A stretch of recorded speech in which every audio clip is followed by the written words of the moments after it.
A couple of weeks ago, I introduced you to a remarkable young woman, Grace Stanke, who's a 22-year-old who won the Miss America pageant in 2023. She's also a nuclear engineer and an advocate for the industry.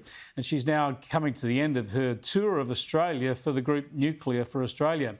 Grace Stanke now joins me from Sydney. Good to catch up with you, Grace. We talked to you before you headed out here. Now you've been right across the country talking to groups in Perth, Adelaide, the nation's capital yesterday. What's your take on the state of the debate here at the moment?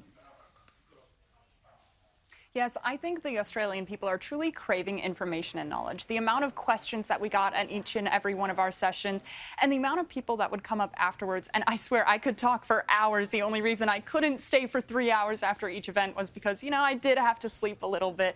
But it's amazing because the Australian people are craving factual information and they want to bring nuclear to the table to make sure that we're transitioning to clean energy, right? Not just in Australia, but across the globe.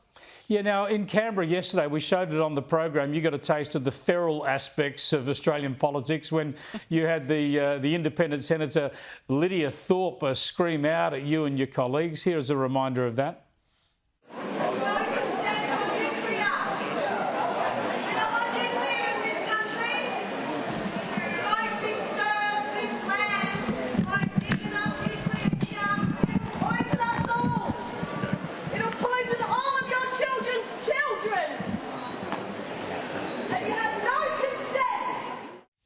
Now, I have to apologise to you, Grace, on behalf of the nation. We're not all like that. Normally we can respectfully disagree and be robust but polite. But I want to go to the actual substance of that shouting, and that was about nuclear being toxic and poisoning our children and our children's children. Is that an element of the debate still? Do you find that as a reason for people opposing nuclear anymore?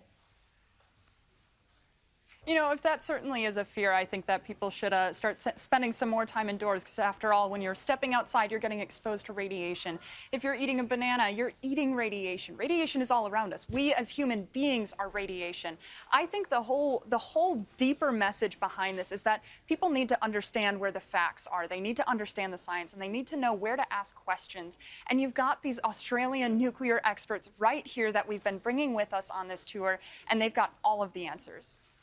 Yeah, now, globally, Australia's really out of step globally, aren't we? I was in your neck of the woods earlier this year. I went to 3 Mile Island, where even that controversial plant, one of the reactors that had been operating, is being restarted now to supply Microsoft with reliable energy. And I just want to show some headlines now. In the last 24 hours, the UK Prime Minister, a Labor, a leftist Prime Minister, has announced that he's getting rid of a lot of the planning controls and rules and regulations to allow Britain to build many more nuclear power facilities. This is happening all around the world, yet Australia's sort of stuck in the 1970s. Mm-hmm. Yeah, it certainly is, and I think that it's not impossible for Australia to catch up, but I think it's important that they do. These conversations that we've been having as a result of this tour continue to demonstrate that the Australian people want that, and it's up to the government to step up and follow the will of the public. Well, thanks for joining us, Grace. Thanks for coming out to Australia. I hope you got some downtime to check out a few beaches or wineries at some stage, and we'll keep in touch. Thank you so much.